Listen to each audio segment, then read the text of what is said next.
أهلا بكم أعزائي ومتابعي المشاهدين. عاجل تشييع جثمان مايكل ضحية الهجرة الغير شرعية بمسقط رأسه في مطاي بالمنيا.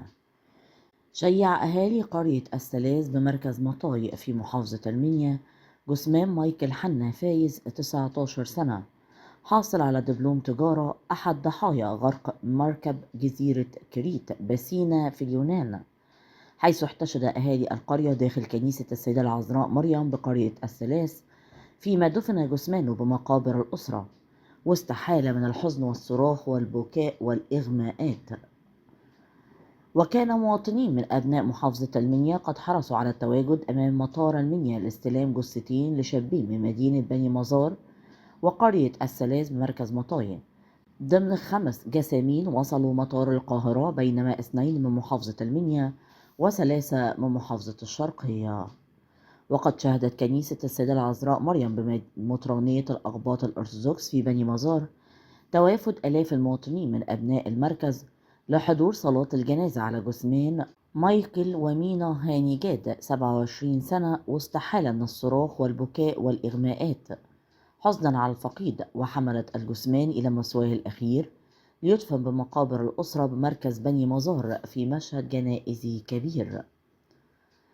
وفيما تترقب باقي أسر الضحايا جسامين ذويهم عقب إنهاء إجراءات التوكيلات الخاصة بالتعرف على ذويهم واستلامها من أثينا باليونان بالتنسيق مع الخارجية المصرية.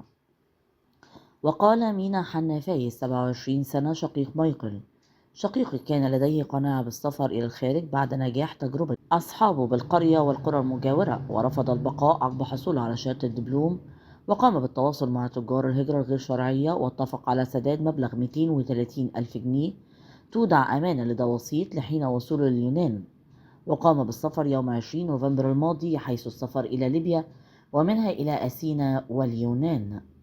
وكشف مينا عن تعرض شباب الهجرة الغير شرعية للمخاطر، ومنها التنقل عبر الصحراء من خلال الأراضي الليبية ثم التواجد بالمخازن لحين السفر للمناطق الأخرى، مؤكدا أن شقيقه مايكل روى له هذه التفاصيل، وناشد مينا الشباب بعدم الهجرة الغير شرعية واللجوء للطرق الشرعية مهما كانت التكلفة، حفاظا على أرواحهم وأسرهم.